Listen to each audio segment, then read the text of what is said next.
Por la sekva truko mi bezonas volontulon. La iluziisto diris. Plejparte de la infanoj en la publiko levis la manon. Sed ne mi.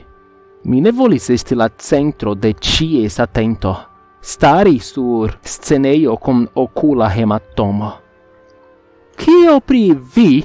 La iluziisto montris sian figron al mi. Ĉu mi? Mi rigardis ambaŭflanken por certigi ke li almontris al mi. Jes, vi, li konfirmis. Mi rigardis al mia patro, la viro kiu donis al mi la okulan hematomon, kaj poste venigis min al la foiro kiel pardonpeto, por certigi ke estas en ordo. Ne estu malforta, mia patro diris. Iru tien. La assistanto de la iluziisto iris al mi, metis sian brakon circa miajn ŝultrojn kaj kondukis min sur la scenejon, kie ŝi kaj mi staris apud la iluziisto antaŭ granda nigra skatolo. Kiel vi nomiĝas? La iluziisto demandis. Etanielo. Mia respondo estis apenaŭ pli ol flustro. Bonvolu eniri la magian skatolon, Etanielo. Dum la iluziisto parolis, la assistanto malfermis la pordon de ĝi kaj montris ke mi eniru. Kiam mi eniris, la assistanto fermis la pordon. Mi malaperigos Etanielon, la iluziisto asertis al la spektantaro. Al mi li flustris. Ĉu vi estas preta malaperi, Etanielo? Jes, mi respondis. Mi vere ŝatus malaperi, mi diris al mi mem. Abracadabra! La iluziisto kriis. Tuj post kiam li kriis, mi subite sentis min tre kapturna kaj pensis ke mi svenos, sed la sento foriris tiel rapide kiel ĝi venis. Momenton poste, la pordo de la skatolo malfermigis kaj la spektantaro ekaplaŭdis. Confusite mi elpaŝis el la skatolo. Mi ne pensas ke funkciis, mi flustris al la iluziisto. Neniam en la truko mi malaperis de la skatolo. Ĉu vi certas pri tio?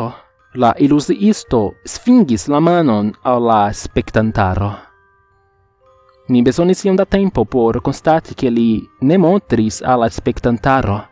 Li montris al ununura homo en la homamaso. Virino. Panjo. La vorto venis kiel singulto. Kion mi vidis estis neebla. Panjo mortis kvar jarojn antaŭe. Mi kuris el la scenejo kaj en la homamason ĝis mi renkontis ŝin, kaj tiam mi ĵetis miajn brakojn ĉirkaŭ ŝin. Kio okazis al vi? Ŝi demandis. Nenio, mi respondis, viŝante miajn okulojn. Vi nur mankis al mi. Vi estis nur kelkaj minutojn en la skatolo, ŝi ridetis. Mi scias, mi diris. Sed ŝajnis kiel jaroj al mi.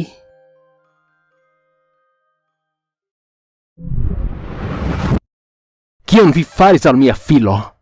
La kolera patro demandis. Mi malaperigis lin. La iluziisto respondis kun rideto.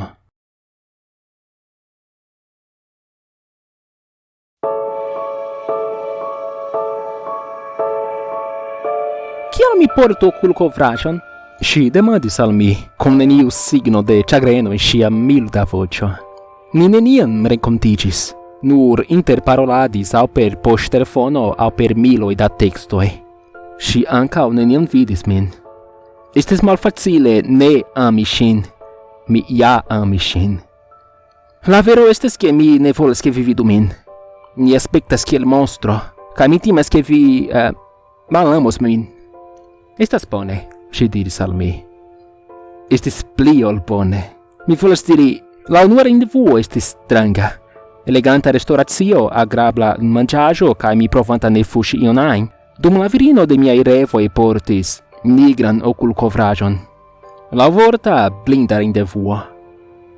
Poste mi hejmeniris kai ploris antaŭ la spegulo, al la monstro kiu mi estas. Por nia dua rendevuo mi invitis ŝin al la kinejo, antaŭ ol konstati mian sensencan elekton. Ŝi ridis kaj ridis, sed neniam forigis la okulkovraĵon dum la tuta filmo. Kelkaj horoj poste mi alportis ŝin al sia domo, ne sciante kion fari. Do, ŝi ride diris, kion mi forigos ĉi tion? Mi ne volas perdi fin pro tio, mi murmuris.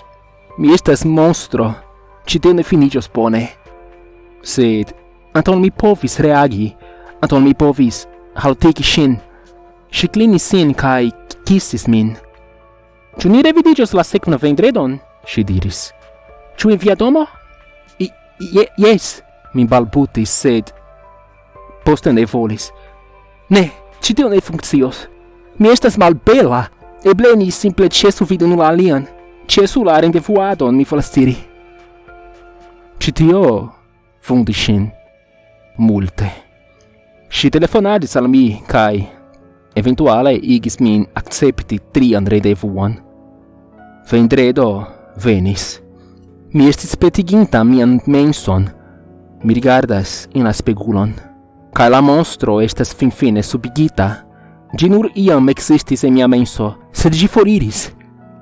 Mia maltrankviligo forvelkadis, kaj mi devis trakti tiun parton de mi, tentanta min aĉeti ringon kaj svati ŝin. Oni ne proponu geedziĝon al knabino en la tria rendevuo, eĉ se ŝi estas perfekta. Mi aŭdis la pordon sonorilon. Ŝi jam venis. Ne, estas tro frue. Tamen mi forgesis rememorigi ŝin komporti la okulkovraĵon. Ŝi vidos min, ekscios kiel malbela mi estas. Ne, tio ne gravas.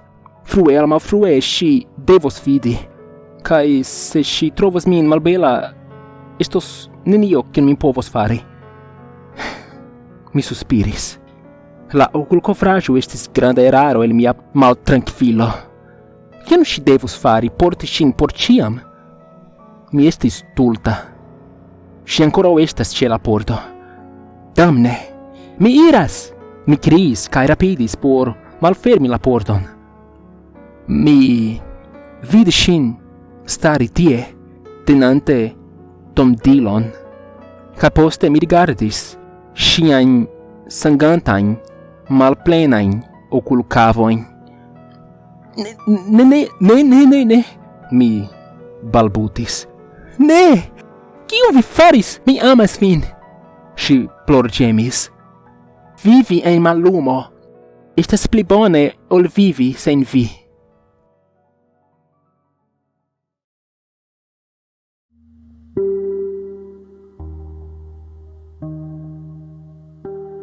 Mi savis la vivon de mia fratino kiam ni estis adoleskantoj. Ŝi aĝis 16 kaj estis graveda kiam tiu fatala tago venis. Niaj gepatroj estis for dum la semajfino kaj kiam mi iris kontroli ŝin post mia kutima taga ludado, mi trovis ŝin senkonscia sur la plankoj en flako da sango. Mi faris la decidon alvoki supernaturajn fortojn ol telefoni por ambulanco, kiam mi konstatis ke ŝi ne havis pulson. Estis nenio kion fariĝonta kuracisto povus fari por helpi en tiu punkto. Ritoj de resurekto estas nekredeble malfacile regeblaj per nur manpleno da dokumentoj el homa historio. Do mi decidis alvoki antikvan estaĵon por helpi. La travidebla estaĵo metis sian palan manon sur Saron, kaj diris al mi ke ŝi mortis pro hemoragio post kiam ŝia placento dekroĉiĝis, kaj ke ŝi panike vokadis min, dum mi ne povis aŭdi pro miaj kapaŭskultiloj. La kulpo kiu mi sentis estis neklarigebla. Kaj mi petegis al la mistika figuro revenigi ŝin kiomaj tio kostos. Ni interkonsentis ke ĝi revenigos Saron kaj ŝian bebon, se mi promesos doni al ĝi 20 senkulpajn animojn antaŭ mi aĝos 35. Mi akceptis. Si avertis min che se mi malsuccessos, mia fratino ca sia filo ec mortos je la bato de noctomeso de mia 35 nascitago. La estajo poste forvelcis, kai ene de secundoi mi vidis la visagium de Saro rehavi la coloron. Mi sentis sian pulson, ca la sango sur la planco vaporigis en aero. Post quelcae minutoi mi helpis sin levigi, kai diris al si che si svenis. Mi ne volis traumatisi sin au risci che iu exciu pri la malbonai aferoi, cium mi consentis fari. Mia nefino nascigis sana 2 semainoin post la interconsento, ca mi juris neniam racconti pri mia secreto. Passis occhiaroi, ca mi estas mese de la 20 iaroi, ca faronta mian post-bacalauran medicin curson, neniu scias kial mi vere volis farigi infan curacisto, ca labori en frunascita prisorgeio. Citio estas la sola optio quien mi havis por echavi en mane 20 senculpain animoin, sen risci esti sendita al mallibereio por ciam.